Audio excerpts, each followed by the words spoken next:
G7 summit, which was just concluded in Hiroshima, Japan, made it absolutely clear that the G7 leaders, led by the US, the British, and the NATO officials, intend to maintain a commitment to permanent war against Russia. There's no mistaking that conclusion from looking at the comments, the statements they put out, the press statements, and so on, that what we see is that the decision to continue the war has been made. Now, consider the context for this. As they were meeting, there was the imminent fall of Bakhmut, which had been made as a last stand attempt by Zelensky to prove that the Ukrainians will continue to fight and fight effectively against the Russians, no matter what the losses are to Ukraine. And the losses were quite extensive.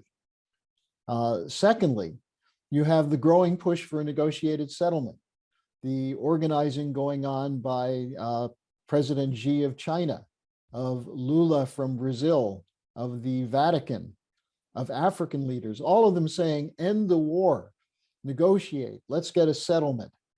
And this is in the context of the fact that had this happened, had there been negotiations initially, there never would have been a war.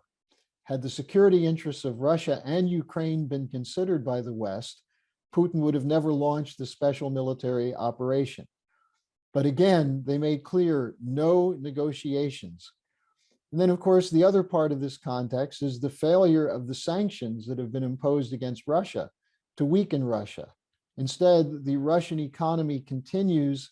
It's had some damage, but the bigger damage is to the countries of Western Europe, as you've had a backfire effect from the sanctions, including on energy policy, inflation, and so on.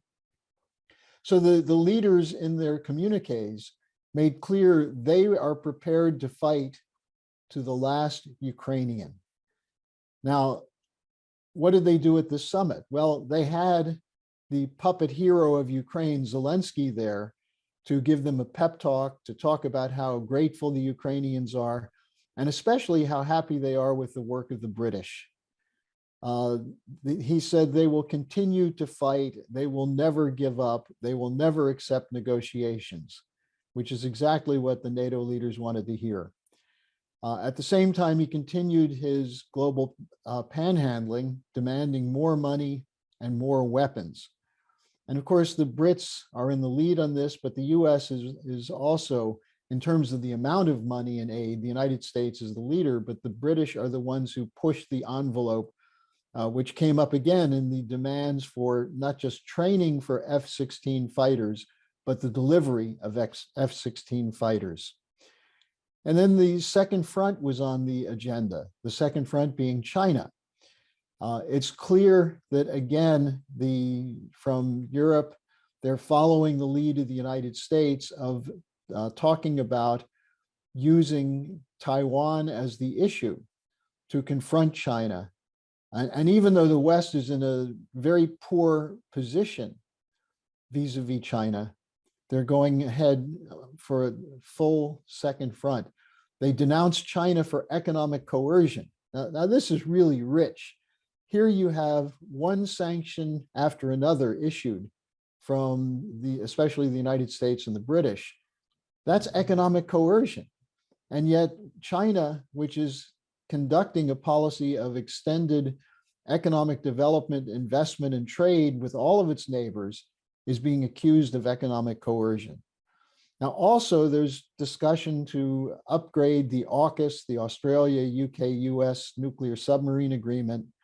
And the Japanese have made it clear they're going to rearm and do this in conjunction, especially with a special relationship with the British, which, by the way, historically goes back to World War I, pre-World War I, where Japan was built up by the British to fight a war against Russia in 1904 and 1905, which weakened Russia significantly at that time. So one final note, by the way, to do this at a summit in Hiroshima, the city that was the first city struck by a nuclear bomb on August 6th, 1945, which killed between 130 and 160,000 people.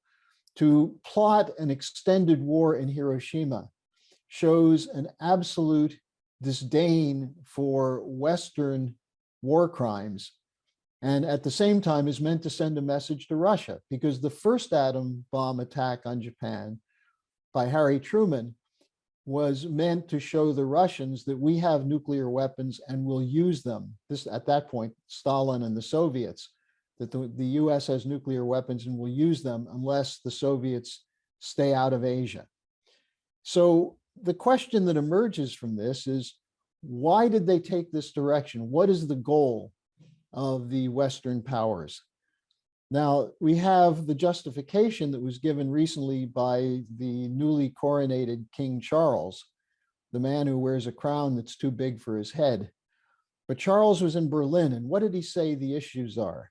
He said, economic security, protecting economic security, and our democratic values. That's what's at stake. Now, let's just take a quick look at that. Defending Ukrainian democracy, there's no democracy. Zelensky has shut down all opposition papers, all opposition political parties. They have a kill list for people who say the wrong things about Ukraine.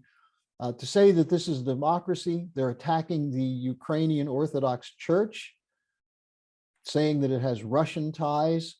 Well, that's obviously a joke to talk about Ukrainian democracy. How about Ukrainian sovereignty? Well, where was Ukrainian sovereignty in February 2014 when, under the direction of Obama, Biden, and Victoria Nuland, the Maidan coup was organized after a several-year process to overturn a democratically elected government, the Yanukovych government? Where was sovereignty then? Now, the Maidan operation was a regime change coup to prepare Ukraine precisely for this proxy war against Russia. And if you're going to talk about concern for sovereignty, what about the US troops that are still in Syria? They're holding nearly 1/3 of the territory of Syria. They were never invited there. They're supposedly conducting a war on terror, when in fact there's great evidence that shows that it was US forces, including the CIA and mercenary forces, that armed and trained Al-Qaeda and ISIS, the very terrorists they say they're there to protect the country from. And while they're there, they're stealing the oil and some of the best farmland in Syria. So where's the regard for sovereignty? Well, how about protecting economic prosperity, economic security? Well, if you want to do that, don't send in the International Monetary Fund. The International Monetary Fund, going back to the 1991 fall of the Soviet Union, has been at the forefront of the looting process that's lowered the standard of living year after year after year in Ukraine. And after the 2014 coup, they've continued to lower the standard of living in Ukraine.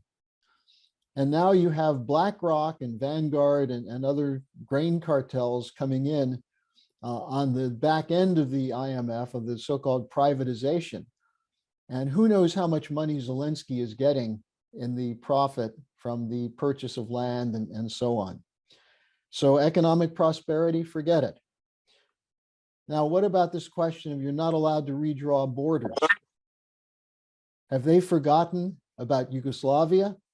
Have they forgotten about the war in the 90s that was conducted by NATO against Serbia? Well, that redrew the borders.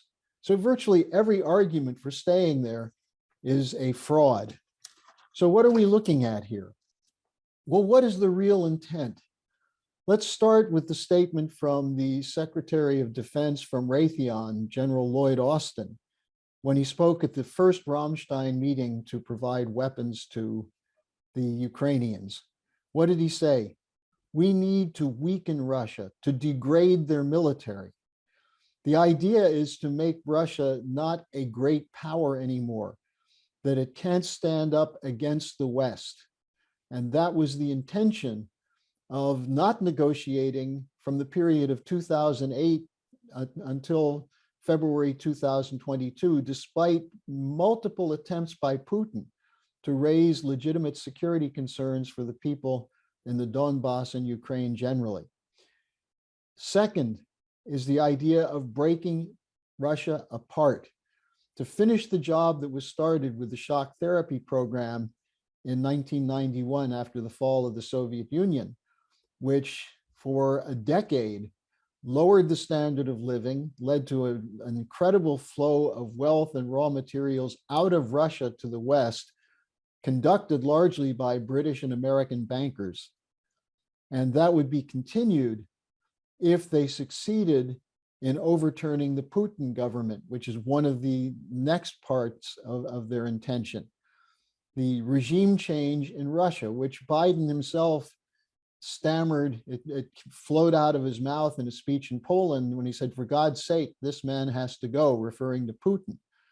So the idea of degrading the military, breaking it up, and getting rid of Putin, putting him on trial for war crimes. Again, there's a certain rich hypocrisy in that, given what the United States did in Libya, in Iraq, Afghanistan, in Yemen, and so on, which has cost millions of lives. And yet there are no war crime tribunals for the Bushes and Cheneys and Obamas and Susan Rice and others. Now, finally, what is important to note about this regime change question is that its ultimate goal is classic British geopolitics, which is to prevent the prospect of an alliance between Western European nations, Eastern European nations, and Russia. This goes back to geopolitics and Halford Mackinder in 1904, but it's been a constant of British politics since the middle of the 19th century, with the great game against Russia and the Palmerston policy, to destroy sovereign nations so they would not pose a threat to the continued control of the empire based in the city of London. And so this is the ultimate goal, to weaken Russia so that there can be no alternative to what the Biden and Blinken and others call the rules-based order, or more properly termed the unipolar order. Now, if it's not possible to win this war and bring Putin to trial, what other option do they have? And that's the topic of the discussion in our Manhattan Project today. What's the option? Assassination. And this was made clear by statements coming from the Military Intelligence Directorate of the Ukrainian Defense Department, the so-called GUR. The head of the GUR made a statement, Budanov, said that the Ukrainians have the right to assassinate Russians anywhere, including after the war is over, defining the Russians as an enemy. This goes back to the British line from people like Keir Giles and others, that Russia is genetic, and also it was the statement from one of the leading Americans, I'm forgetting who it was now, maybe it was Rumsfeld, or in any case, that Russia is inherently an enemy of democracy. It's a genetic problem, and that therefore the West has to stand up against it. And so Budanov, in talking about assassinating Russians anywhere, is reasserting that. But then you have the deputy head of the GUR, Skibitsky, who said, Putin is on our kill list, a threat to assassinate the president of Russia. Now, don't forget, there was a drone attack on the Kremlin on May 3rd that could have been a targeting of Putin, or at least testing the security around him.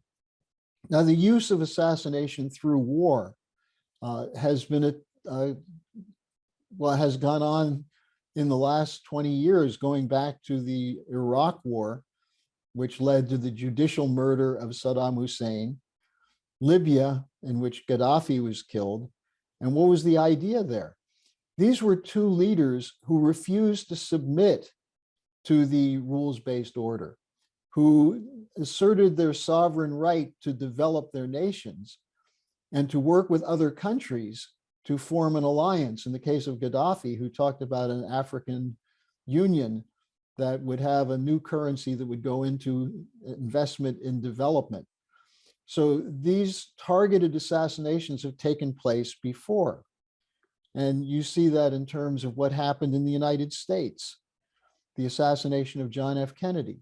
You see it in terms of France, the attempts against de Gaulle, the assassination in 1961 of Patrice Lumumba, over and over and over, assassination as a weapon of regime change. And we see that the Ukrainians are serious about this because they're deploying neo-Nazi hit squads across the border into Russia, as they did on May 22nd at Belgrade. So in this context, the US economy is in trouble. The dollar system is facing an enormous attack.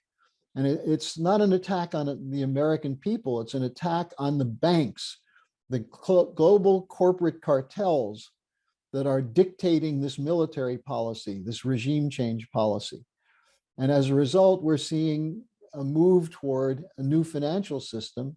And not surprisingly, the sovereign nations of Russia and China are at the center of that. Now, given what happened to John F. Kennedy and the statements coming from Robert F. Kennedy Jr., who's demanding a reopening of the investigation into the Kennedy assassination, and he says it was the CIA that did it, this is an ideal opportunity to have a full open discussion of the use of assassination as a weapon of politics. But there are two parts to this. One, bring forth the truth. Who can use assassination and why? And the whole picture must be presented. But secondly, it's not just about the United States and the John F. Kennedy assassination. You have to take a look at the International Assassination Bureau as we are in our deliberations today. And so I think it's important that this discussion process that was initiated by Robert F. Kennedy Jr. actually coheres with what the Schiller Institute and the LaRouche organization have been raising over many, many years, going back to the 70s and the attempts to assassinate Lyndon LaRouche and the use of the so-called permanent bureaucracy or deep state to target LaRouche as an enemy of this globalist cartels. So we have an opportunity today, and it has to be to take the broadest approach, because if we do this right, we can remove power from the hands of those who use assassination as a weapon, use regime change as a way of extending their corrupt control of the world economy. And this is now up to you to join us in this mobilization to make sure this happens. And that's what I wanted to say today. Welcome to the International Connection. Today we continue our conversation with Lyndon LaRouche from his jail cell in Alexandria, Virginia. The point is, was Kennedy killed because he was John F. Kennedy, or was President Kennedy killed because he was president?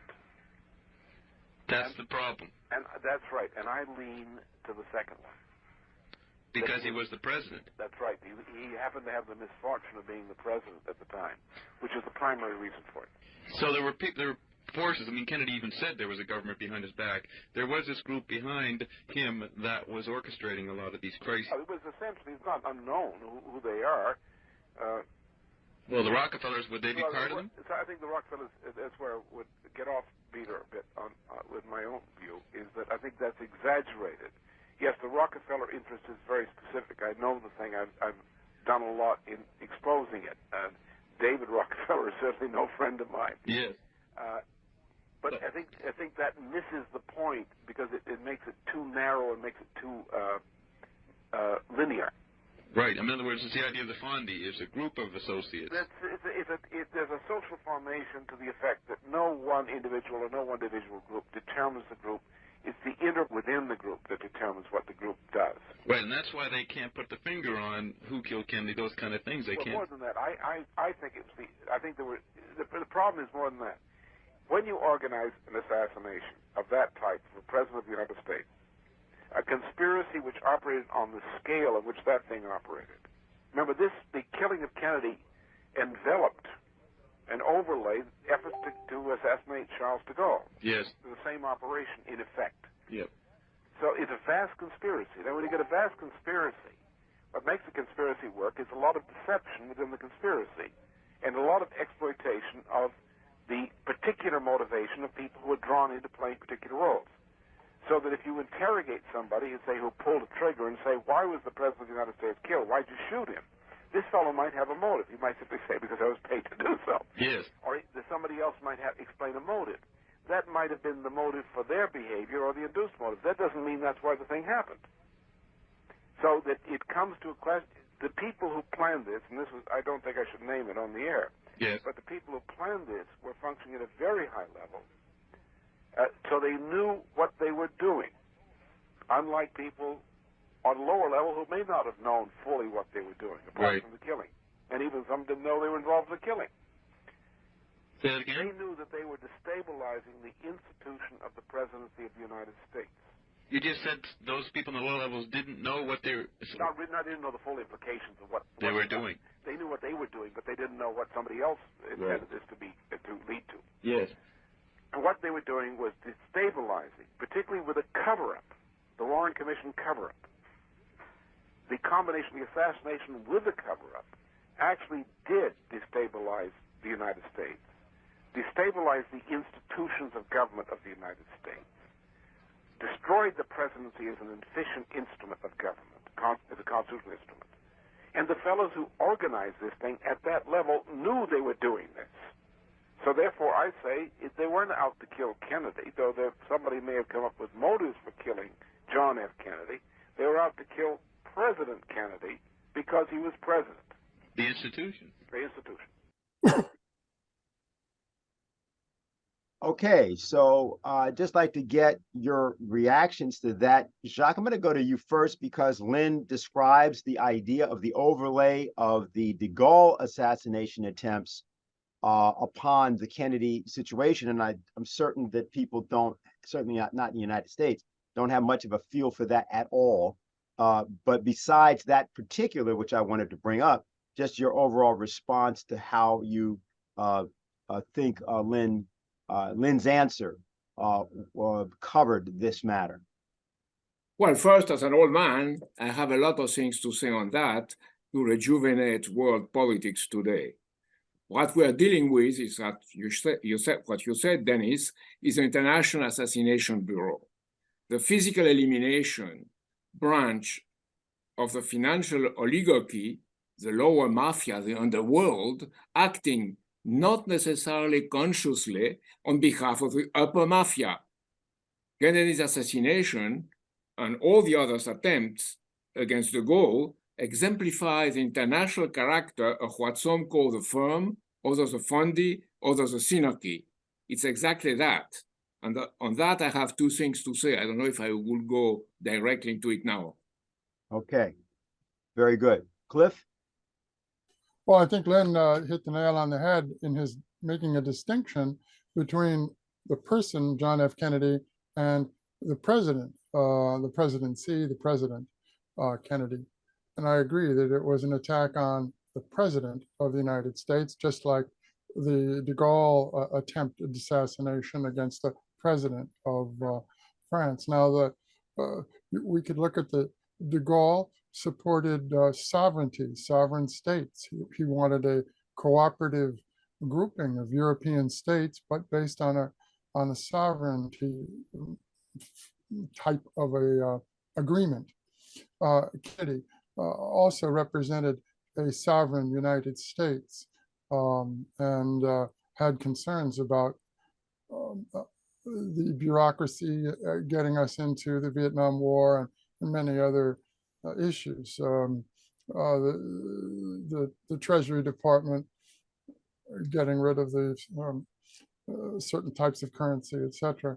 So the assassination of President Kennedy, of course, in American history is not unprecedented. You had obviously the assassination of Abraham Lincoln, McKinley, and so on. So there have been assassinations throughout our American history, and therefore the assassination of President Kennedy should not be considered something that has not happened in the past or something that can be simply dismissed, that some lunatic did it, et cetera, et cetera. There was obviously a very well-planned conspiracy of some kind behind that assassination, and that's exactly the point that Lynn is making, and also Jacques just pointed out. Lynn's point was that the lower level mafioso underworld types that might have been involved, Ruby and those guys, that's the underworld. But what we're dealing with is the globalists in the what we can call the overworld. So the globalists who are plotting these assassinations, and also, the Archduke Ferdinand, who was murdered and triggered off in Sarajevo, that triggered off World War I. There are political assassinations. So you have the overworld, and then you have the underworld mafia, and they coordinate. They work together. Bill Casey's brother, his office was in Las Vegas, for example. So I agree with what Lynn said and what Jacques said, and I think it's a very fundamental point that it was an assassination of the President of the United States as an institution to destroy political order here in the United States. I have. Yeah. So, Jacques, let me just ask you to do one thing for us. Can you paint a picture for us for a minute of what 1960 was in terms of not just the United States and de Gaulle, but also what was the political configuration of forces that we're looking at? The Central Intelligence Agency has been created in 1947, coming off the OSS and so on. But there have been many things that have happened in France that de Gaulle is involved in. Of course, when we talk about Vietnam, which would seem to be the immediate issue, but of course that had been the French, then the United States, of course, taking over from them, apparently. But there's also the role of British intelligence, British military interests, and so on in that area. So please give us kind of a way of thinking about what the atmosphere is of that time when Kennedy comes into office. Well, I think first I have to be specific on how this thing worked. First, we have to look at the picture of Jack Kennedy informed about Lumumba's murder. It was on January 17, 1961, and it's sorrow and horror. Sorrow because Kennedy genuinely considered Patrick Lumumba as a great statesman, and horror because he understood then, he had already doubts about it, but he understood then that the US Secret Services, the Anglo-American Secret Services, I should say, could kill a president without the approval and even knowledge of the past president, Eisenhower, and of the incoming one, he himself, Kennedy. Then look at a picture of Jack's funeral. Bob and his brother, the two of them, are there. And de Gaulle is very close in the background. Somebody is not there, it's Lyndon Johnson. And de Gaulle is attending Kennedy's funeral. He immediately jumped in a plane and went to attend Kennedy's funeral in Washington. Now let's go back to November 27, 1963. De Gaulle is back in Paris. He meets Alain Perfit, his kind of confident and favorite young minister, the same that forecasted that China would be key in the following years in the world. So what de Gaulle tells Perfit, who asks him, what is all that about? What should we say on that? And de Gaulle said, Kennedy, that he said a bit later, but I think it should be quoted now, and then I would tell you what he said to Perfit. De Gaulle said, Kennedy died as a soldier under fire, doing his duty in the service of his country. In the name of the French people, a friend always of the American people, I salute this great example and this great memory. And he said the American people, he did not say the American government. So then what de Gaulle told Perfit, Alain Perfit, the police were in on the job. Either they ordered it or to be done, or else they allowed it to be done. In any case, they are in on the job. Then it's commented in the Washington Post, October 19, 1961, so it's known. In his refusal to believe that Kennedy assassination could have been the work of a lone fanatic, de Gaulle compared it to the assassination attempts against himself in France. Then let's now hear de Gaulle speaking. It looks like a cowboy, an Indian story, he said, but it's really only an OAS story. The OAS, or Secret Army Organization, was a terrorist group which fought to keep Algeria French. And it's the same that we know was connected in Kennedy's assassination. Garrison explained it.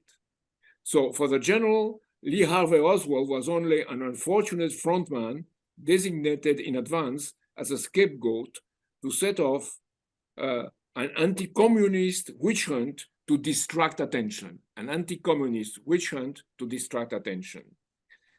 Then about Lee Harvey Oswald and Jack Ruby, this is what he had to say. A trial had to be avoided at all costs. Things might have come out. So the police got hold of an informer, someone they had where they wanted him. That guy killed the false assassin on the pretext of defending Kennedy's memory. What a laugh, concluded de Gaulle. Every police in the world is alike when it comes to the dirty work. Every police in the world is alike when it comes to the dirty work. The truth, added de Gaulle, is never going to be known because it is a state secret. If it would be known, it would be the end of the United States. That's what plainly what de Gaulle meant, United States as they were, not United States as they should be. So he added, and this was quoted recently, he added, and it has only recently been known, America is in danger of upheavals, but you will see all of them together would observe the law of silence. They would close ranks. They will do everything to stifle any scandal. They would throw Noah's cloak over these shameful deeds in order to not lose face in front of the whole world, in order to not risk unleashing riots in the United States, in order to preserve the Union and to avoid a new civil war, in order to not ask themselves questions they don't want to know, they don't want to find out, they won't allow themselves to find out. And then Alan Dulles did what he was supposed to do. All right, Cliff, you want to respond? You have any response to any of this, Cliff? Well, sure. The atmosphere I recall back then, I was in high school. I was a freshman in high school, first-year student, and I remember the assassination very well because I was in class. There was a knock on the door opens, the teacher goes out into the corridor and comes back into our class like white in the face, and says the president has just been shot. And we were all totally stunned by that. And the teacher was a pretty tough guy. He was a football coach.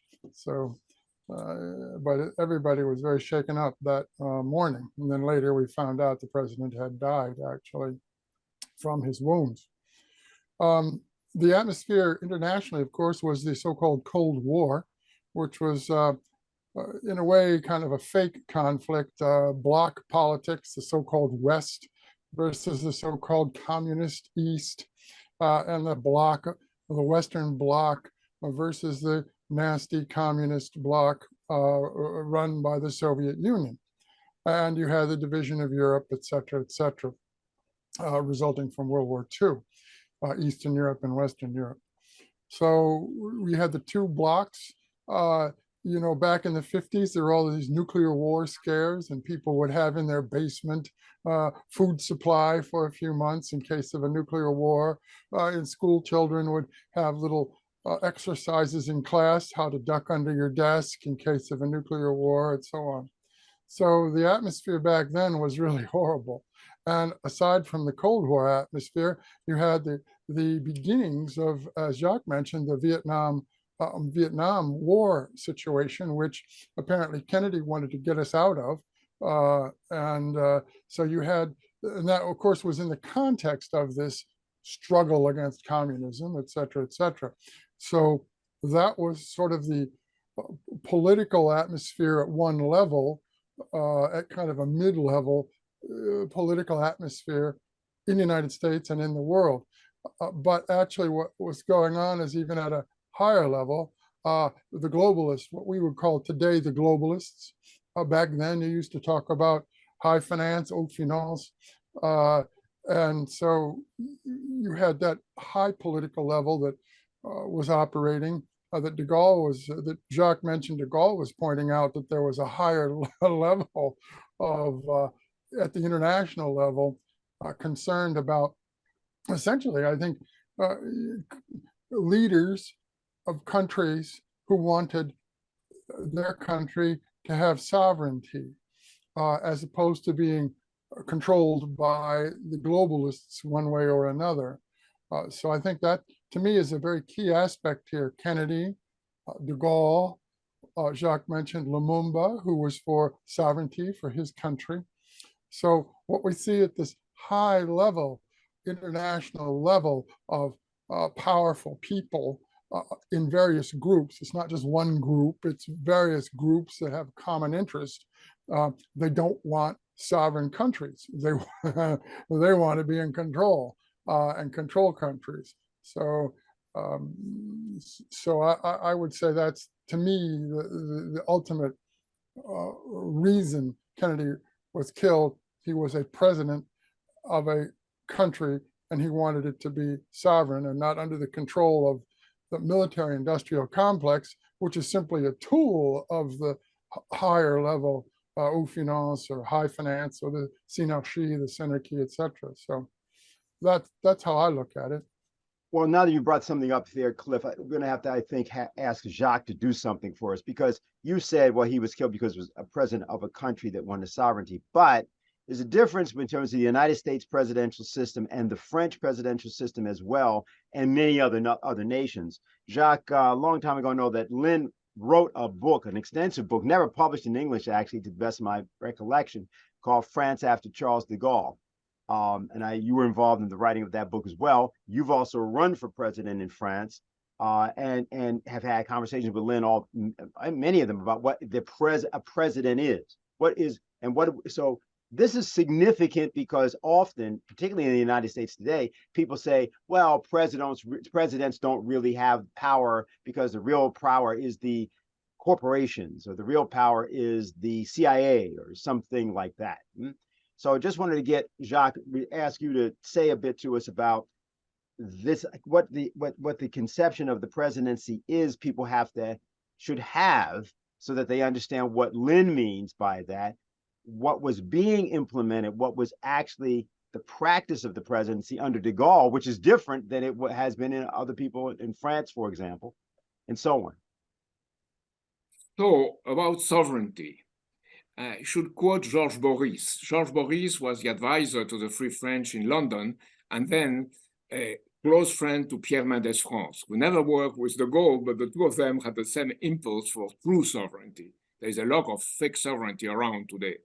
So what Georges Boris said is, if the state doesn't control the money, it's the money that controls the state. So both de Gaulle and Kennedy had in common the decision to control the issuance of money and credit. So Kennedy wanted to, he was studying how to control the Federal Reserve. And de Gaulle wanted to control la Banque de France. And in 1968, for example, he was the leader of the only country in the West who refused to transform, who refused to stop transforming gold into dollars. He wanted to maintain the connection between gold and dollar. This means that in his own way, he wanted this sovereignty to be exerted in the key financial area. It's very interesting that today, one banker who is 93 years old who is not basically, he doesn't think like we think. But he says it's clear that today, contrary to this period, it's the financiers that control the world, in his words. It's a financial oligarchy that control all Western governments, and this is something we have to change, but it may be bloody. So we don't, of course, want it to be bloody, but it has to be changed. So it's our mission to organize the populations to reestablish the very institution of the presidency, both in France and in the United States, because Macron in France is no better than Joe Biden. He changes according to the pressures he submitted to, and he accepts those pressures, who is becoming today a crime, because he is in a state of submission when he should be in a state of exerting his political will as a president. So you have basically the same thing, and it's our responsibility, both in France and the United States, to reveal publicly and with all the existing proofs, with all that has to be being public, what happened exactly in Dallas and what happened before in Congo and why they tried to do against de Gaulle, because they wanted a new architecture, a new financial architecture that were not as clear as us in LaRouche 10 principles and what Lynn had said many times before, but they had this impulse to go there. And this was something that the oligarchy and the services accomplishing the directly or indirectly what the oligarchy wanted to be accomplished, the physical murder branch of the oligarchy, the underworld, was and they had all these murders in the United States and in France. It was 3 or 4 murders also of people of lesser importance than the United States, but ministers and people who had responsibilities in international negotiations. So not only is our duty, I think, in this circumstance to say the truth, but for the sake of the future of humanity and of Europe, of France, and of United States, to free the populations from the shackles of this financial oligarchy. And our Western nations are occupied by this mafia, and to bring peace to the world needs to get rid of them. What Dennis Small, our friend Dennis Small, said is very, I don't know if he's only one that said, well, many of you said it, is very true. The de-dollarization, which is to prevent the control of the dollar by this financial oligarchy, is good for the world, but it's also good for the Americans, for the United States as a nation, and for the American population. And I think it's interesting in terms of the debate in Europe. Should we stick to the euro, or should we go back to national monies? The euro is a branch, in fact, a same branch. One is the key branch is the dollar, the second branch is the euro, of these Western occupied countries by what you may call the Anglosphere, but in fact it is financial oligarchy, and there are people, as Lynn said many times, who are members of this financial oligarchy and are neither British nor Americans. So this thing is controlling our nations, and we should free our nations. And I think this is the key message. And from this, what we have to learn from this moment, and what people have to learn, what they try to cover up now, Kennedy's murder, saying that it was a mafia, it was various forces, and it was not clear who murdered it, and so on and so forth. Well, I have something to say. Speaking about Lumumba and Congo, Kennedy was accused to want to sold out Congo to the communists. That was one of the accusations, because in Congo, there was uranium, and Kennedy was accused to be a commie. I have this thing here, which I think is very interesting. It was distributed in Dallas 3 days before Kennedy's assassination. And what it says is there are 7 points, and the 6th point, the most interesting, says he accuses Kennedy, wanted for treason. He was consistently appointing anti-Christians to federal office, upholds the Supreme Court in its anti-Christian rulings. Aliens and non-communists abound in federal offices. So this accusation is exactly what was said against de Gaulle. He wants to give independence to Algeria, he's with the commies, and he's a bad guy, and you should get rid of him. So this locates what's happening in that period, but also what's happening right now in terms of the proxy war in Ukraine. We should speak about that at a later moment, and probably in another meeting or another discussion. But it's key to the Kennedys and murder and de Gaulle's murder attempts. It's here and now. It's not something remote in the past. Cliff, let me ask you, given this discussion that reference that Jacques just made about the relationship between money and a presidency or money and an executive, what's your view of how that played out in the case of the Kennedy assassination, or what kind of role that had? Further, you've talked often about this idea of the financial synarchy, and I'm not sure that that's so clear for Americans in particular as to what that means. Might not be clear for others as well. So you have any comments about this matter? Sure.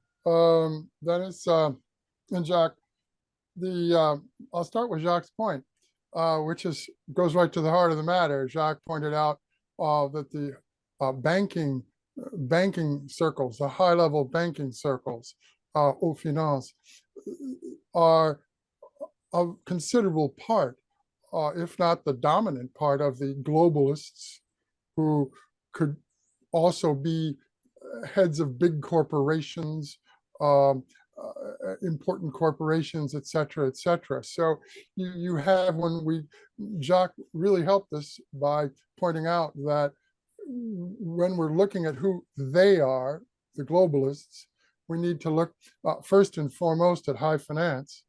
We need to remember that finance should serve industry rather than the opposite, industry being the slave of finance. But so moving from that, we can look at the development of international banking in the 19th century and then into the 20th century and now 21st. And as Jacques pointed out, there's in Europe, there are various financial centers, Paris and London and Frankfurt, etc., are the traditional. Paris. Pardon? Paris now. Yeah, Paris are the traditional centers. I just thought for Jacques, for all, there were, I'm a Francophile, so I enjoy traveling in France and reading books by French folks. Here's a book, Henri Coston, L'Europe des Banquiers.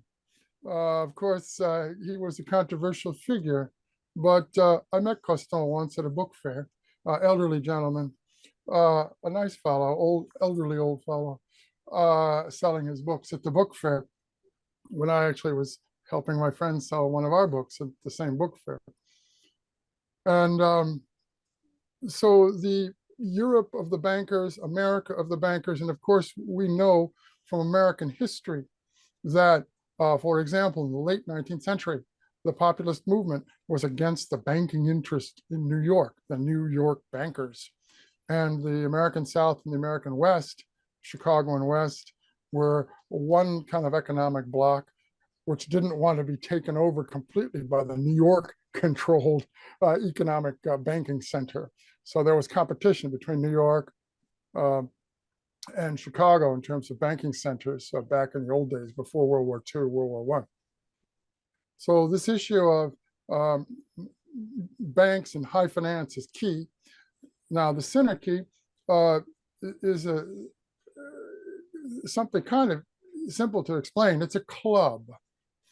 In the late 19th century, a French fellow, Saint-Yves d'Alvedre, decided, he was an occultist and kind of a mystic person, and he created this idea of synarchy. That's the opposite of what he called anarchy. So anarchy is disorder, anarchy. But Synarchy is order, order.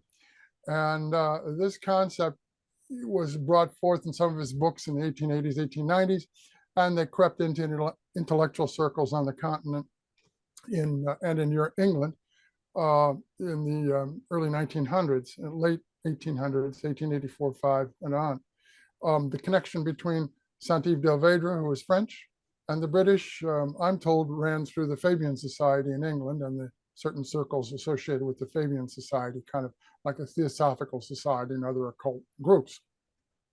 So this idea of order, a new order in Europe, sound familiar? Mussolini and Hitler. This idea of order, synarchy, was formed into a club, we can say, of people, important people in France and in the continent, on the continent, in Europe. And as I said, we had the circles in England as well.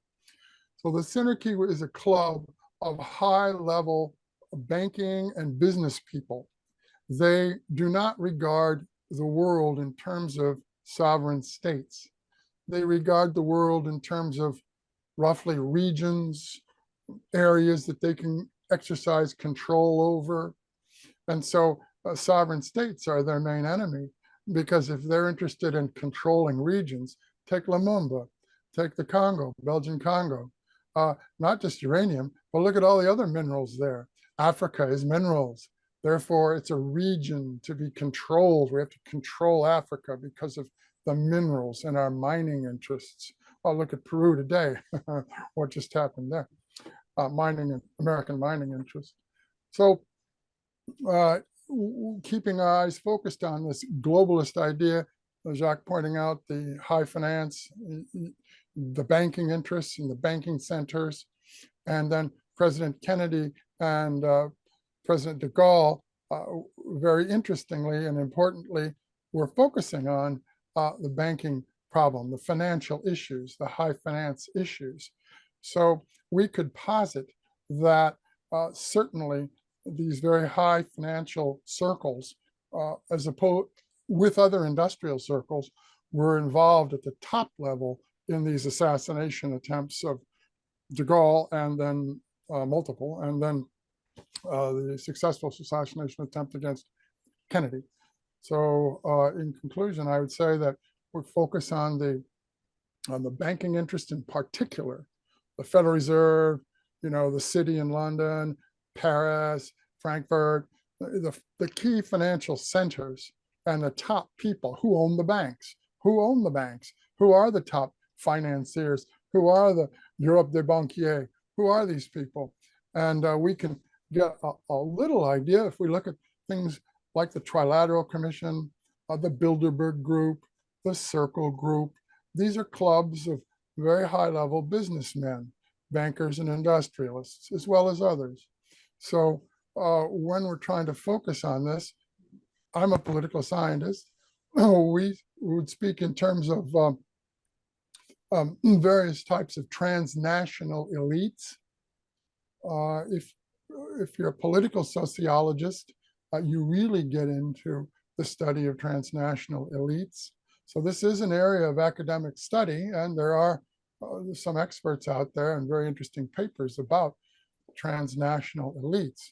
So the point I'm making here is we're not engaging in talking about conspiracy theory here. What we're engaging in is analysis from a political science or a political sociology or an economic history perspective. This is not just speculation on any of our parts. What I want to do, there's several, we have to definitely cover the matter of Vietnam in our discussion, but I would like us to look at another short video, which is Robert Kennedy Jr. describing his reaction to the assassination of his uncle.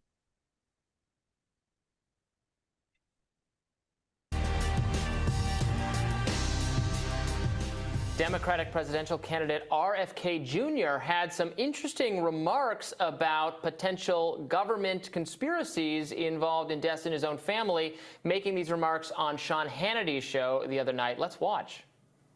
The day that my uncle was killed, I was picked up at Sidwell Friends School and brought home. The first phone call that my father made after J. Edgar Hoover told him that his brother had been shot was to the CIA desk officer in Langley, who was only a mile from our house. Yeah. And my father said to him, "Did your people do this?" His next call was to Harry Ruiz, who was one of the Cuban Bay of Pigs leaders who had remained very, very close to our family and to my father.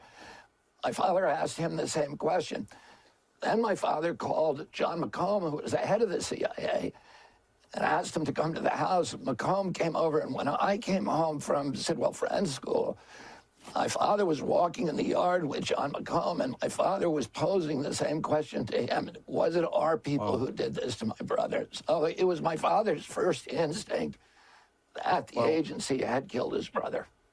We could spend a whole... That is a fascinating escalation of some statements he's been making recently, speaking specifically to his personal experience of seeing his father kind of react and process to the news of his brother's assassination. Certainly lends, in my eyes, some credibility to this argument that he's been making. How do you think this is going to go over? Certainly, the idea that Yeah, so that was on recently American television. Cliff, let me just ask you first a question. Could you tell us how, if you happen to know, how many heads of the CIA were bankers? I believe it's the case that 6 out of the first 7 were bankers. Is that the case? Well, there's always been a close association since World War II, when the OSS and then later the CIA, with Wall Street. There's always been a close association with Wall Street, the banking, investment banking, commercial bank, all that. So we take a look at, and another thing I'd point out is the law firms. The New York law firms are very powerful and part of that elite network. So elite lawyers, of course, assist the elite bankers and businessmen in their international transactions. I would like to point out, Dennis, that Alan Dulles himself, I believe, was a lawyer, and I think the Dulles brothers were associated with the Sullivan and Cromwell law firm in New York, a very powerful, influential, elite white shoe law firm in New York City. Now, I would also point out that Alan Dulles, during the World War II era, was stationed in Bern, Switzerland, for the OSS operation. So Alan Dulles had very high-level contacts with European elites of various kinds, banking and business, et cetera, et cetera. So, and that ran after World War II for a lot of people like Alan Dulles. It ran into the whole Wall Street community, and that top-level Wall Street people and lawyers having international connections with folks in France and England and Germany and well, Japan and around the world. So that's this elite globalist network that we're referring to. So in answer to your question about the CIA and high finance and banking, there's always been a close connection since the days of the OSS. Remember, the fellow that headed up the OSS himself was a Wall Street lawyer back in that day, the first head of the OSS. So I would include Dulles in, because we're talking about the Kennedy assassination, et cetera. I would include the Dulles with the lawyer elite, which services the banking and industrial elite. Yeah. Well, also Dulles also was a banker, but I referenced, Yes. yeah, he was. But I want to come back for a minute to Jacques, at a whole sort of discussion that's clear here. Lyndon LaRouche was a target of these agencies, was almost killed by them in 1986, but was had to have his own personal security from 1974. And Jacques is very aware of arrangements and all kinds of organizing that we had to do in places like France whenever Lynn would travel. And I remember occasions where, especially in that period of the mid-'80s, we were in touch with Jim Garrison, who had investigated the Kennedy assassination. We were also assisting in some cases and helping him get things published in France. And I remember, Jacques, some discussions that Lynn had with some of the earlier members of the French resistance who had severe differences with Lynn on some occasions about the nature of these networks and the nature of the Assassination Bureau's relationship to later history. I'm bringing this up because the area that was most controversial, and this brings us back to Lumumba, was LaRouche's insistence on economic justice and development for what used to be called the Third World, meaning Africa, Asia, Ibero-America. We talked here about the Lumumba assassination. One of the things just to say is, if I'm not mistaken, there were approximately 6 or 7 native Africans, Congolese, who even had degrees, academic degrees in Congo in 1961. And to talk about this notion of, communist subversion was absurd. Of course, Kennedy had a certain intent with respect to some of these colonial areas, which was not realized. But I'm bringing this up, Jacques, I'm going to point this to you first, to say something to us about this relationship between economic development, the aspirations of people, for example, like Ho Chi Minh in Vietnam in the immediate aftermath of the Second World War, and how these aspirations to throw off colonialism were being suppressed, sometimes murderously so, by factions that Kennedy found himself later to be opposed to, and may have played a role, or did play a role, in his own assassination. Well, when you call for social justice, when you are against colonialism and you act accordingly, you are labeled a communist. That's the way in the Western nations they deal with it, and they try to convince people that you are such. I must add that the best trick of the devil is to make us believe that he doesn't exist. So you have this Henri Coston case that Cliff quoted. Coston is an interesting case of that. It's the types of people that say part of the truth to confuse other people. So Coston was in charge of Jewish affairs under Pétain's Vichy, under Darquier de Pellepoix, who was the one heading this business in Vichy.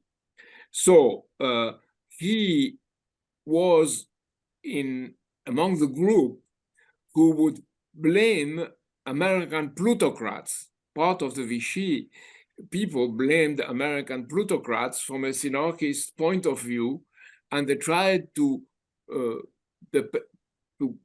say that themselves was the enemies of finance. The National Socialist, Hitler, when he was rising to power, was blaming the financial capital. So all these people say these things, but they do the reverse.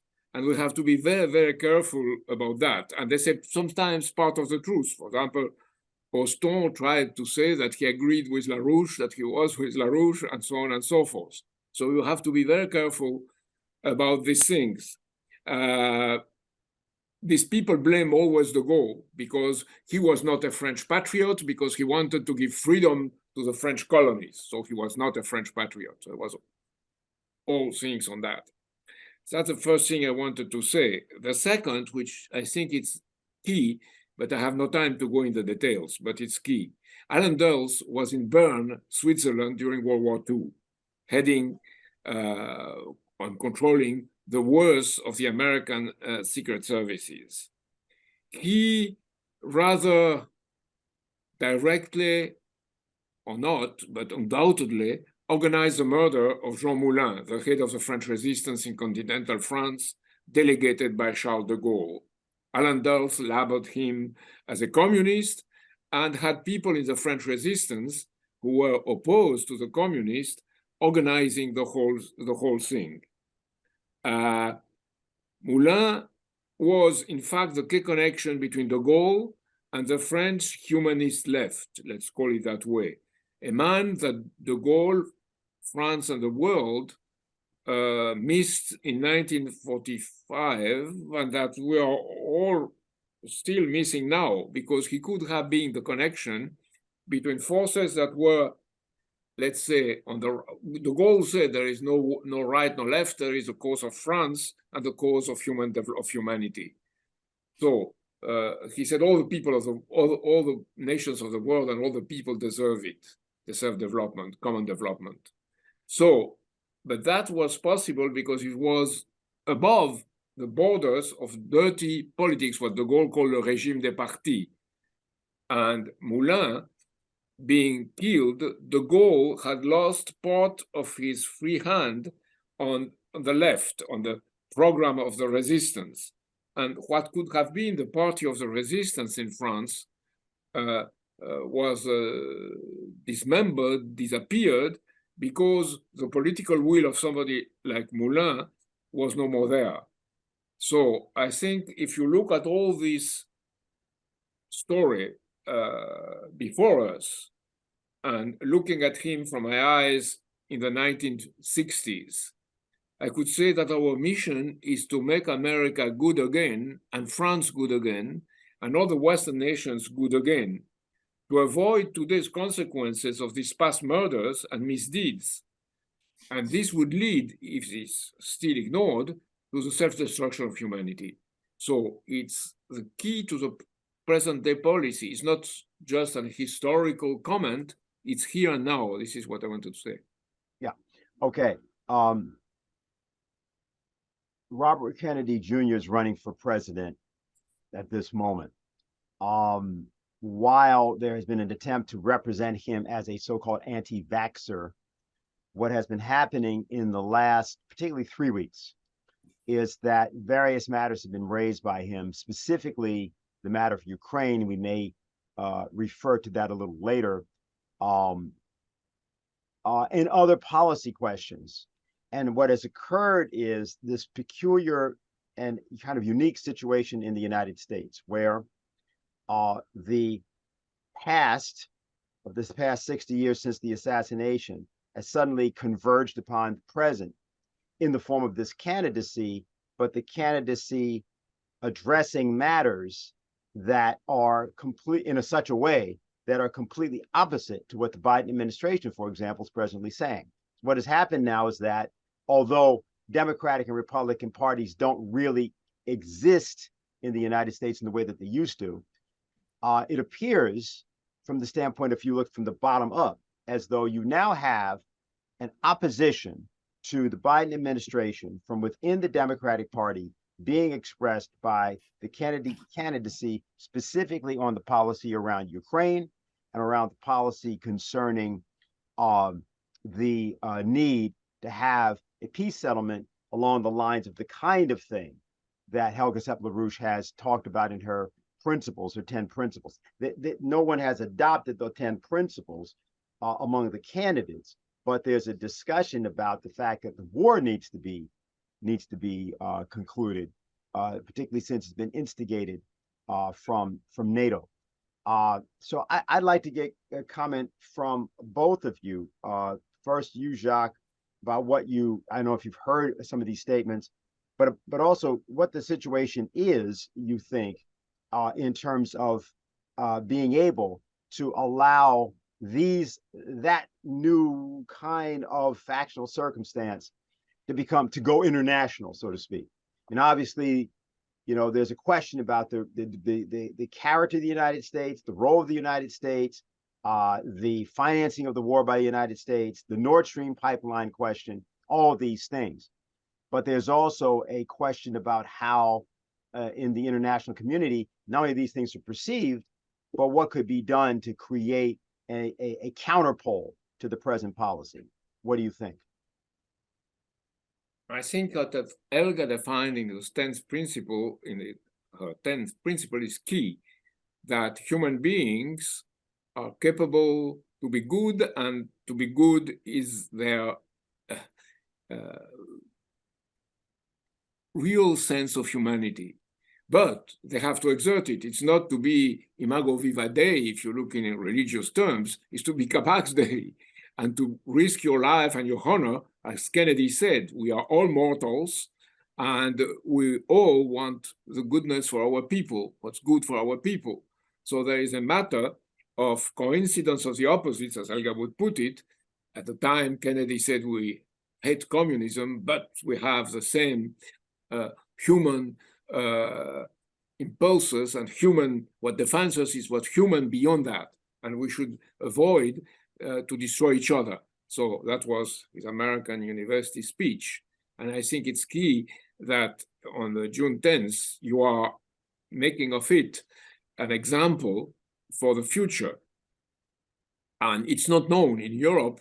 Nobody knows it. My big fight, we had our Spring University for our party in France, Solidarité et Progrès, Solidarity and Progress, and people would say, but blame the United States, blame the United States. And I said, you are stupid, because all the countries now in our Western world are occupied countries. France is an occupied country culturally, economically, and socially. United States also. So blame who is the true enemy, and look at it. And this is what we're discussing now. The true enemy is the ones that make the conditions or create the conditions for Kennedy to be killed. It's not mechanics. They don't say you kill Kennedy and it's you that would do it. It's something that creates, just Lynn said about Hinckley when he tried to kill Reagan. It's the same thing. They create an environment where these things would happen. And if you think in terms of security, we need an architecture of security and development for each nation and each person in the world. So if you look at it from that standpoint, you see that it's the environment that creates insecurity. It's not such and such thing, it's the environment. So we should change the environment. And that's the key challenge for us. And to make people understand that, like Lynn said once, you have to confront people at the same time in groups, in an audience, at the same time in a personal discussion and an organizing discussion, to make the minds of these people suddenly to resonate with the importance of that they have. People with this society of screens, this society of fake culture, they have lost confidence in themselves. So if you instruct them about doing such and such things, it never works. You have to inspire them and to tell them you have something in you which makes you stupid in your common life. You can get rid of it very easily because you're human. And then it works. And it's the same, what we call in France is the Conseil National de la Résistance, where there are this agreement of all parties to have a policy of rebuilding the nation. It's the same for the Global South. And what I say here in France to the people who said, oh, France is no more important, or others said, oh, France is a great nation. So I said, look, if France wants to be a great nation, it has a seat, a permanent seat in the Security Council of the United States. It should represent the Global South. And de Gaulle did it, or tried to do it. He did not fully succeed, but he tried to did it. And that's why he was kicked out. So now let's do it. And it's much more important than in the 60s. It's even more important than at the Colombo Conference in 1976, where Lynn intervened through Fred Wills. It's now. And people, let's say, they see such horrors at this point that either they are mesmerized or they react. And the ones that tend to react now in France are top military who had responsibilities in the past, and they understand what's coming. And they said we should do something about it. People that understand it is trade unionists who are not entirely corrupted and who know that they have a social base that is demanding for something else than what's happening. And it's also people that have connections with the world, people that went to China, to the United States, to Russia, to Argentina, whatever. And these people understand that it's not French per se, that it's international. Same thing for the United States, it's no difference. And when I tell certain people, the thing that most surprise them is that the life expectancy in the United States is below that of China today. And people have always this sense China is very developed, but at the same time, they mistreat the population, so on. So you tell them things like that, and people are like, oh, that's true. And that measures the danger of the situation, because if China and the United States fight, it's finished. So we have to stop that. And that people start to understand here, and I think also in the United States, there is this immediate potential, and we shouldn't be shy about it. And not to be shy, like Lynn was, never shy, never shying from saying the truth, then that's what we have to do at this point. And when you are threatened, either you have the alternative to be dead or the alternative to have organized and changed the situation. And I think if people are understanding it and in the process of understanding this, I'm deeply convinced. And to reveal things like they happened in the past, how bad people could be a danger if you don't introduce this potential for the good and the opportunity that you have now. This is only probably part of the answer, but I think it's key in terms of, at the same time, being truthful, then very demanding, and people would not like that at the first time, but at the same time, respecting that they have the potential to be also truthful. Right. Cliff, let me ask you your thoughts both on what Jacques just said, as well as in the present circumstance, the use of the American University speech of JFK, June 10th, to counter the crazy policies coming out of Washington by a positive image of a president acting as a president and on behalf of precisely the policy that should be adopted now. Well, absolutely, Dennis. President Kennedy, just like, for example, President Eisenhower or President in particular, Franklin Roosevelt, behaved as presidents of a sovereign country with their national interest involved, as well as their concern for international affairs and the well-being of mankind. And Kennedy made various statements and speeches about that, and he was favorable to the rise of nationalism in Africa, et cetera, et cetera. So in terms of our political parties and Ukraine, our two parties both have factions within them. You have the Hawk faction, and you have other factions who are increasingly anti-war, actually, which is a good thing to see. So both the Republicans and the Democrats have factions within them, and it would be good to try to align the different factions who are anti-war in both parties, and independents as well, of course, align that. And certainly Robert Kennedy, in his statements about Ukraine, which actually surprised me. I didn't realize that he was that up to date on international affairs, foreign affairs. I had thought, as you pointed out, that he was mostly concerned with medical issues and children's health and things along those lines. And I did not know that he was so well informed about the Ukraine issue and international politics. That was a very welcome surprise. The Ukraine issue, we can look at also from a globalist point of view. Two objectives the globalists have: one, to challenge and Russia, to contain Russia, etc., and two, to control the very rich natural resources in Ukraine and industrial resources in Ukraine. They have, magnificent agriculture, wheat, and all sorts of agricultural products. And in the eastern portion of Ukraine, they have had a very, very developed industrial structures, so capacity. And they also have natural gas capacities and coal.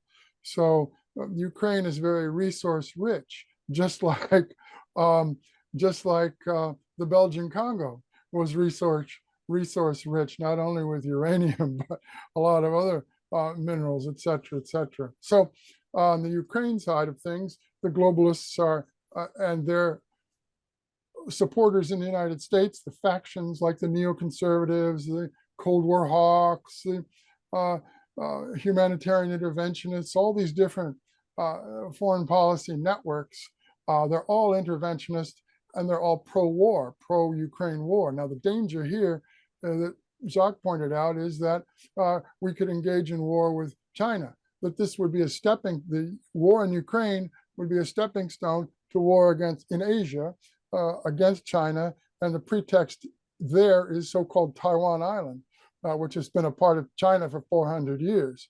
But the Washington hawks and various assorted delusional crazies are trying to use the so-called Taiwan issue like the Ukraine issue. Let's go to war against Russia using Ukraine as a proxy. Let's go to war against China using Taiwan as a proxy. So, and now you have the spectacle of at the G7 in Hiroshima, the spectacle of Japan rearming, and although it's been rearming for quite a long time, now they're just more open about it, and Germany rearming. I mean, what's going on here? We've got the Western elites, the globalist elites, rearming Japan and Germany. What is this all about? Are we going to go for World War III here? Is that what they're planning? So I think these concerns are not just speculation or conspiracy theory. These are very real concerns, the hawks.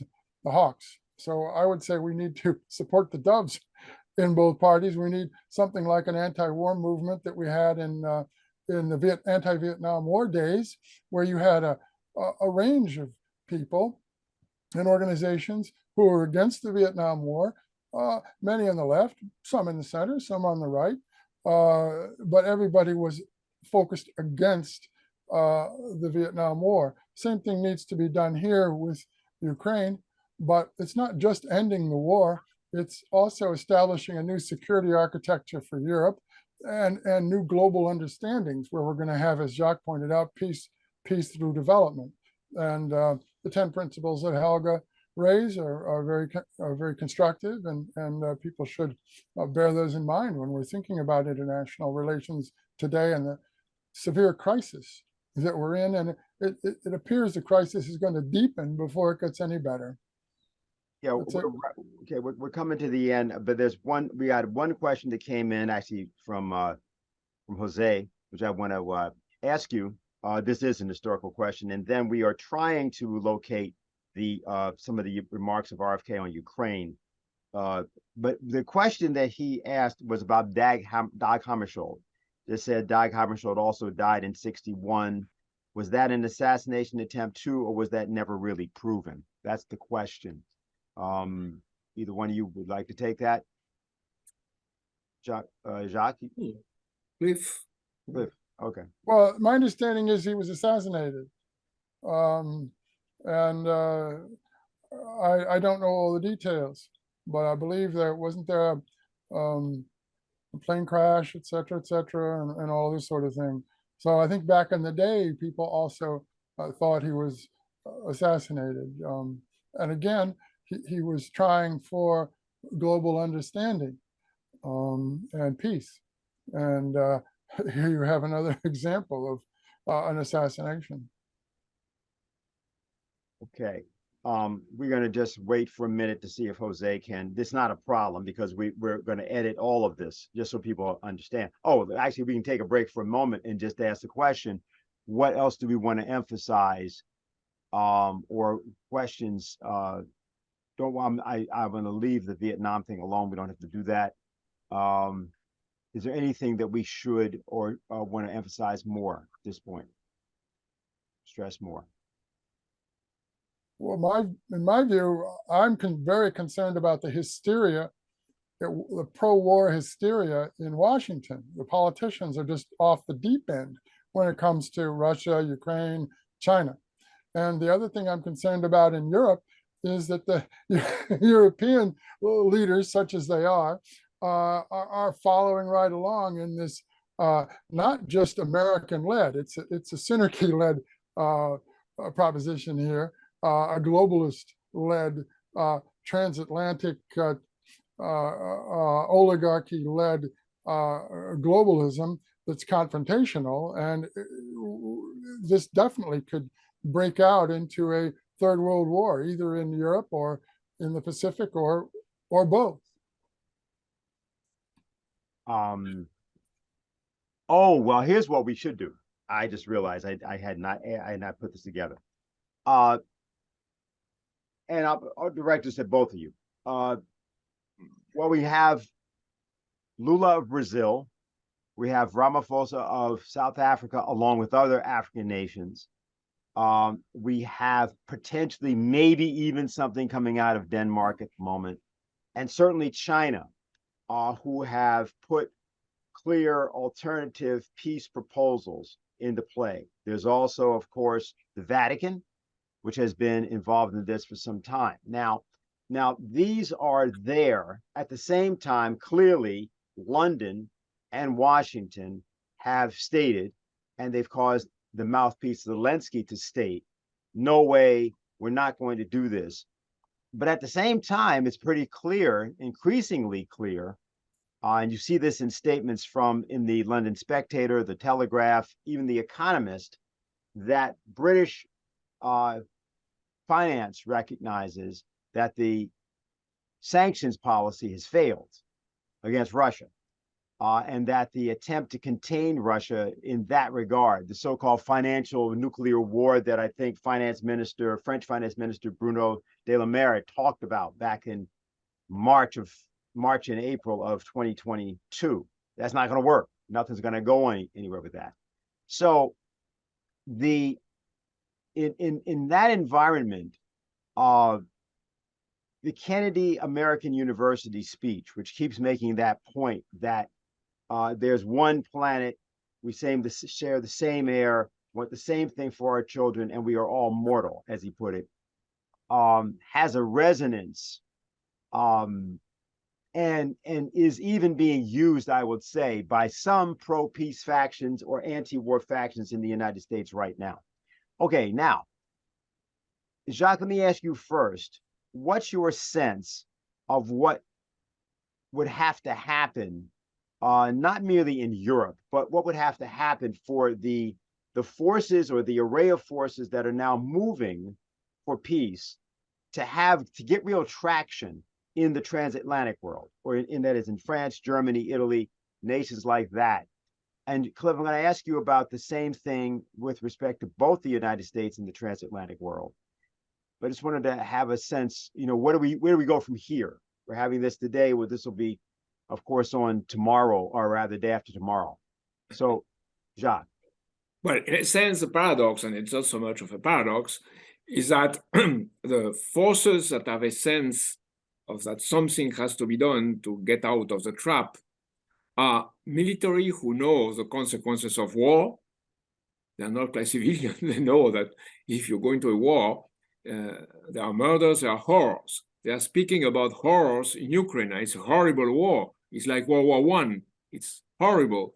It's the trenches, it's artillery, it's horrible. So people say, oh, it's terrible. Who should we blame? No, the approach to blame is wrong at that point. The approach is to do good, to exclude those that are accomplices of this deadly, let's say, politics. The good thing with Robert Kennedy is that he breaks through the rules of the game. That's a good beginning.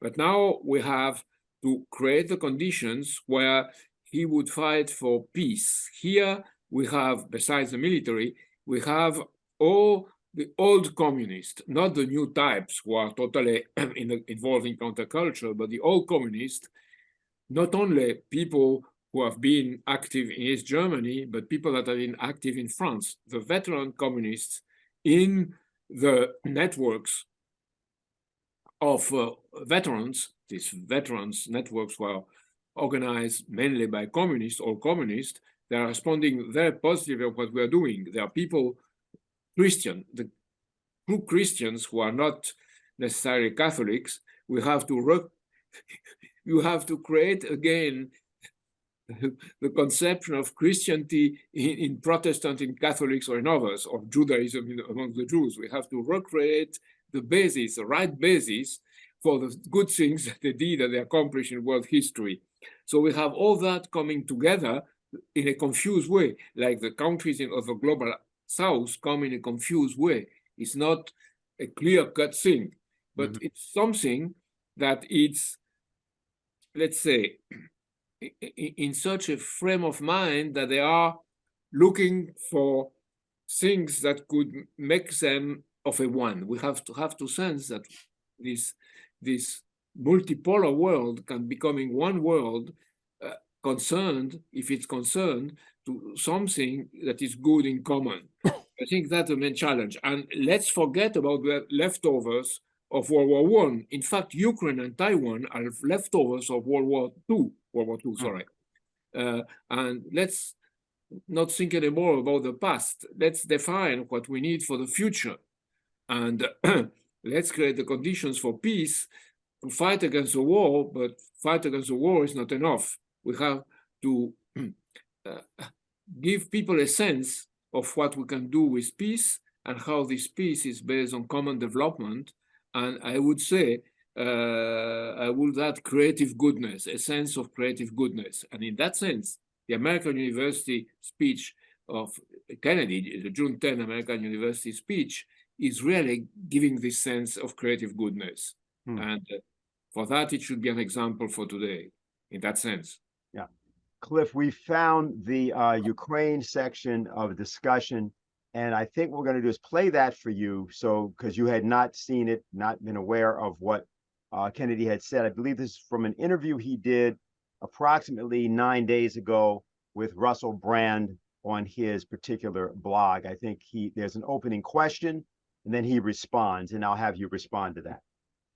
So firstly, yeah, is it a humanitarian war? What's going on with the expenditure? How do you end these wars? What's going to be the impact of the escalating tensions between the US and Russia, and of course the agitation of China through the semiconductor Taiwan gear? Well, we were sold on the fact that it was a humanitarian war, and we were sold using these kind of formulaic narratives that, Putin is the evil Hitler-like figure, or Saddam Hussein, or whoever it is, the one that we need to go to war, and that we are the good guys, and that it's a humanitarian war. But we have not been acting like it's a humanitarian one. And by the way, my own son went over there and was fighting over there. He fought, he was a machine gunner in a special forces unit. He joined the Foreign Legion and fought in the Kharkiv offensive, motivated by those impulses, by the humanitarian impulse, by the courage of the Ukrainian people, by the brutality of the Russian invasion, etc. And but if you look at the history of why, what's happened over there, and you go back a little bit in history, in 1990-91, when the Soviet Union was collapsing, we made a deal with Gorbachev, Britain and the United States, and it was over the reunification, which is a very dicey issue of Germany, because the Russians had 400,000 troops in East Germany. And we wanted to reunite East Germany under NATO, which had been the Russian enemy. So the Russians were naturally worried and said, if we take our troops out, we want to make sure that you're not getting a beachhead and you're not going to move NATO into all of our, former satellite states and make us feel like we're under attack, like we're being encircled. And President Bush famously told them, we will not move NATO 1 inch to the east. Well, since then, we've moved it 1,000 miles to the east, and we've incorporated 14 of the Russian former satellite states, and we've put nuclear missile capable systems, the Aegis missile system, which is manufactured by Lockheed, in both Romania and Poland. And the Russians were terrified we'd put that in Ukraine, which is only 400 miles from Russia. And they repeatedly said to us, you cannot incorporate Ukraine into NATO. We then unilaterally walked away from our 2 intermediate nuclear weapons treaties with Russia. So we had treaties saying you can't use intermediate nuclear weapons. These were huge steps in progress, and we canceled both of them unilaterally. We told the Russians we're not doing that anymore. Surrounding these missile systems, we started practicing, incorporating Ukraine into interoperability with NATO forces. Zelensky runs in 2019. We helped to overthrow the democratically elected government of the Ukraine in 2014 and install a very ultra-nationalist, and that is a polite way of describing them, ultra-nationalist, government there that's extremely anti-Russian. That prompts the Russians to go in and invade Crimea because they're terrified that now that we have our own government in place there, we're going to put the naval of our U.S. Navy fleet in a warm water port that they've had for, I think, 370 years. It's their only warm water port. It's their way of, having a military presence in the Black Sea. They're terrified we're going to go in there, so they invade Crimea. Then the new Russian government comes in and enacts all of these oppressive laws against the ethnic Russian majority in eastern Ukraine. 80% of the people in the Donbass are ethnic Russians, and they were able to have their own language, and they felt part of the Ukraine. But suddenly, there's all these laws being passed saying, that language is no longer any good. You have to speak Ukrainian, and treated essentially as red-headed stepchildren. And they start doing protests, and the government then reacts violently, and you basically have a civil war in which 14,000 ethnic Russians are killed. Put yourself in our position. I was here in 1962 when the Russians put nuclear missile sites in Cuba, and we were ready to invade, even though we didn't even know they had that they were armed at that point. And if they had also, if Mexico did that, we'd be in there in a second. If Mexico started killing American expatriates, 14,000 of them, we'd invade in a second. So we have a Monroe Doctrine that we've been forced for hundreds of years that says no other major power can put any military equipment in our hemisphere. Meanwhile, we've never been invaded. The Russians have been invaded 3 times through Ukraine. The last time they were invaded during World War II, they were invaded through the Ukraine. 1 out of every 7 Russians was killed, 13% of the population. Russia was leveled. My uncle in 1963 gave his most important speech, the American University speech. And that speech, he tried to do what I'm doing right now. He told America, it was a speech to the American people, you got to put yourself in the shoes of the Russians and understand how they have a worldview. You have to put yourself in the shoes of your adversary. And he went through this history of the suffering that Russia had endured during World War II and explaining why it would want to have a legitimate claim to protect its borders. And the U.S., the Ukraine today is a victim of U.S. aggression as well, because Zelensky ran in 2019 here's a guy who's a comedian and an actor, and I'm not saying that in a disparaging way, Russell, please. I don't want you to hear that in a disparaging way. He's a comedian. He's a comedian. I run Europe. Could work. The reason I'm saying that is the only reason he won that election is he ran on a peace platform. He was going to ratify the Minsk Accords, which was the Russian-supported agreement. Donbass remains part of Ukraine, even though it had voted to join Russia. Russia said, we don't want them to stay in Ukraine, but you need to protect them. You need to make them semi-autonomous so they're not getting killed. And Zelensky then gets in there. He gets surrounded by U.S. neocons, including most prominently Victoria Nuland.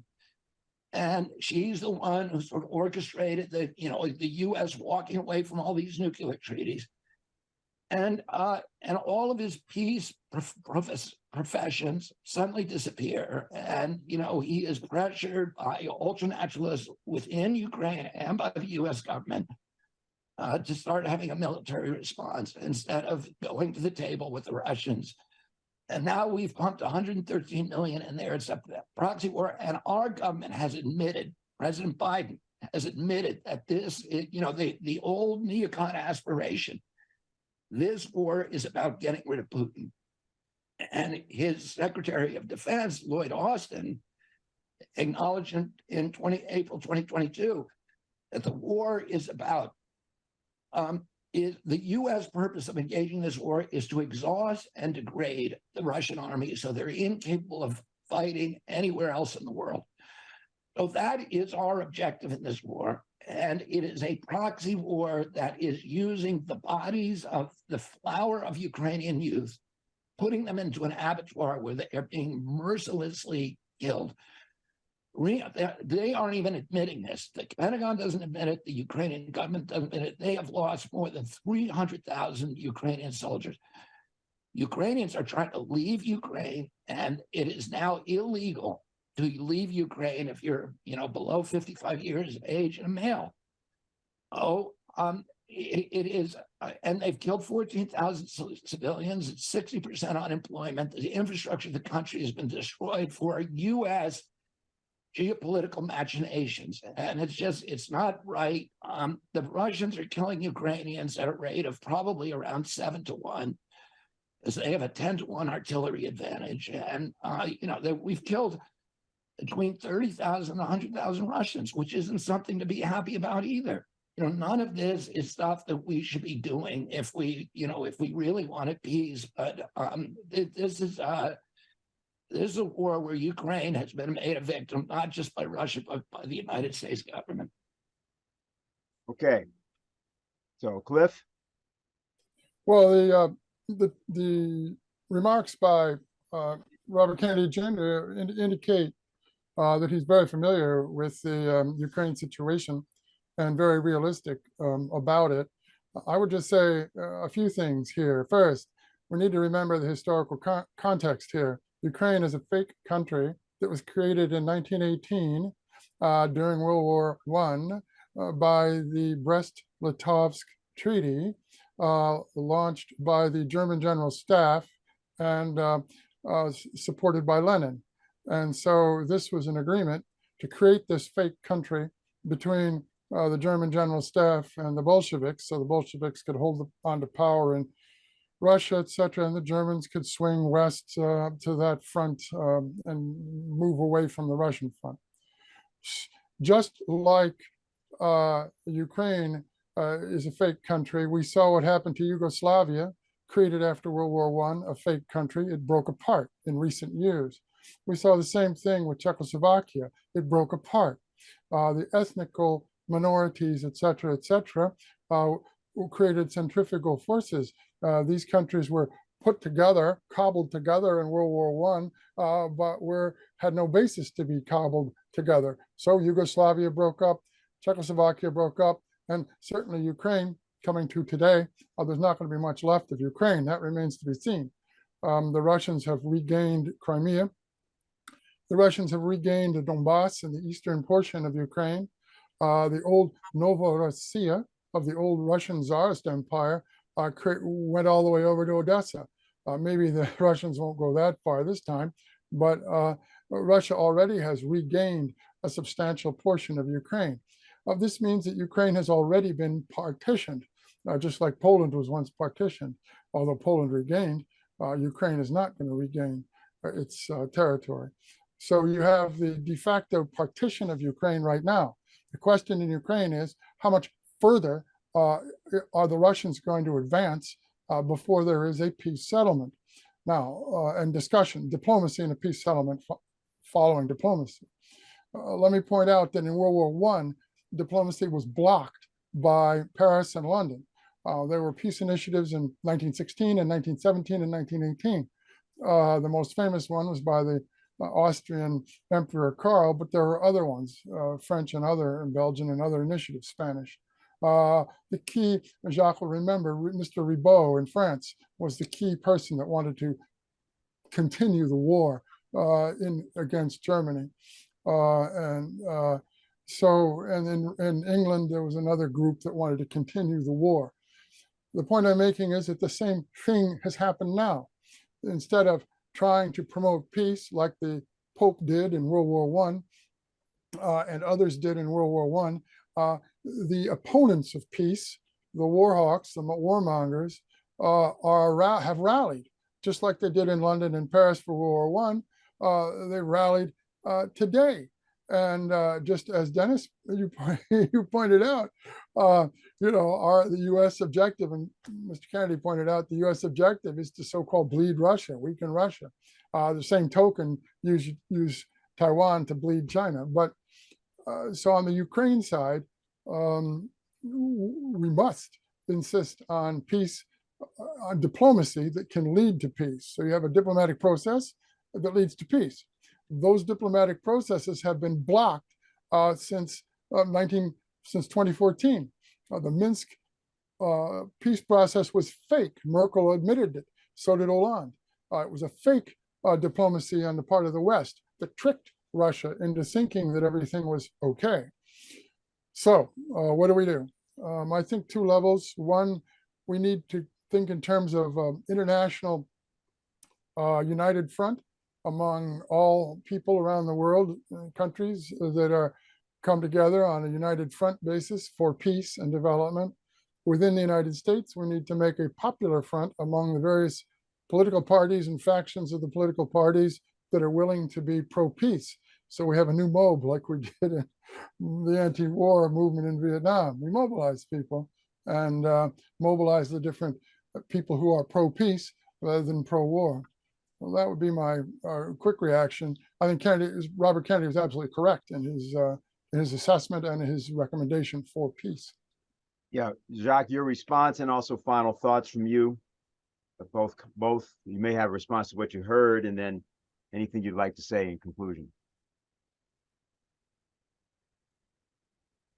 Well, to make people understand the situation, if you look at a human individual, thou should not kill. But there are cases where legally, in cases of self-defense, we are threatened by death, you may defend yourself, and you have to if you want to survive. It's the same for Ukraine and for Putin. The fundamental interests of Russia as a state were threatened. So he had no other choice than to intervene because it was provoked. It doesn't mean that we should take sides in such a war. We should take sides from above because it's the only possibility to solve the Ukrainian crisis. It cannot be solved as such, I'm convinced. Everybody knows on a book or on a paper the solution, which would be a fair sharing of the land, a guarantee of the new borders, neutrality for Ukraine, not belonging to NATO, not belonging to the European Union, but being involved in a process of reconstruction by both sides. So this cannot take place as such today. It can only take place from above. If we decide that with China, and other countries, the countries that were mentioned, the global south, the global majority, we create the conditions that in a new context, with a new environment, with a new architecture of security and common development, we can create the conditions for peace in Ukraine. So the two are combined, and it's at a higher level only that things could be solved. And this is what we are doing in the Schiller Institute. I think the Schiller Institute is in our next meeting that we will have in Strasbourg.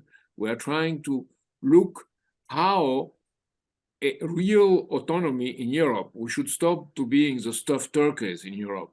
We should be with a real autonomy, and this autonomy should not be against anybody. It should be for the future and a commitment for the future. And I think that probably you don't realize it, but at this point, the relations between France and Germany are very bad. Between France and Italy, they are bad. There is not a unified United States of Europe. There is a disunified or non-unified states of Europe. So at this point, to bring together a higher order would be the only way to avoid an explosion of everything, of the world, of Europe, of probably even inside the United States. So that's the interest of the United States. Certainly all these people in the Hoover Institution and in Jamestown who are planning the disintegration of Russia are insane. And I hope that there will be a sense of sanity, at least in the American Congress or the American presidency, to avoid it. So that's the sense of a unity for the future beyond the present leftovers of World War II. World War I and World War II ended in a way that the conditions for a next war were more or less doomed. It could be there. The potential for that was there. So we should solve it this day forever. And this would mean to get rid of the British imperial conception of the world. And it's the only way. If you don't do that, there won't be peace in Ukraine. And it has become, unfortunately, Anglo-American and with extended to all, at this point, Western nations. So that's a real danger for the whole world. And it's understood in the South. What people in France are saying, we should try to be friends of the South and staying into NATO and staying with the oligarchy because it cannot be fought. This is false. It's a fallacy of composition, and it could not work. So the only thing would be to see, I call it to see with the eyes of the future, and not with the old eyes of the world wars and the old eyes of, let's say, oligarchical thinking. We should think in terms of everything we did to organize the world wars in the 20th century. We should organize to create the conditions for peace in the 21st century. And that's a big challenge. Okay, very good. All right, anything that either of you would like to add first, Cliff? Anything at all? Well, I totally agree with Jacques and his last comments, and I wish the Schiller Institute well in their upcoming conference to promote, as I mentioned before, sort of an international solidarity here for peace and development, and to promote diplomacy. There's no substitute for diplomacy with respect to the Ukraine issue or any of these major international issues. We need to strengthen the UN and reform it, of course, but in the immediate future, we need a diplomacy. We can't get to a peace solution or a peace conference or a peace settlement on the Ukraine issue unless we start diplomacy. We have to have diplomacy started. But as I mentioned before, the British, the Americans, etc., have been blocking diplomacy on the Ukraine issue. Thus, other countries, China and Brazil, etc., other countries in the world need to get together and with the Pope, etc., and promote a diplomatic process. Because without a diplomatic process, we're never going to get to a peace settlement. So we have to promote that process as soon as possible. And of course, coming back to our Seneca theme, that the globalists do not want peace. The globalists are making plenty of money off of this Ukraine situation, and will, they think, in the Asian war. So we're back to the issue of who's blocking peace. Well, the globalists are blocking peace. Okay. Jacques, thank you. Jacques, any final message to your friends in America? Well, I would repeat what Edgar says. Citizens of the world unite. And the Americans should think that they are not only Americans, like Lynn always was. They are citizens, like Lynn always was, citizens of the world, and think in terms of the world, and think in terms of what, with the eyes of the other, what people see from Russia, from China, from the global South, from Europe. And if that sense is developed in the population, I am very optimistic. I think that the solution is possible. And what's latent in the good side of American history could become true and possible. But for that, you need many of you like you are, many alliances, many of all of you are, Cliff and you and others, to make a good job. And it demands, as Lyndon LaRouche always said, to work, and to work. Yes, and also to have fun. Fun, working, Have of fun. course. That's the fun of the work. Be mischievous. All right, thanks a lot.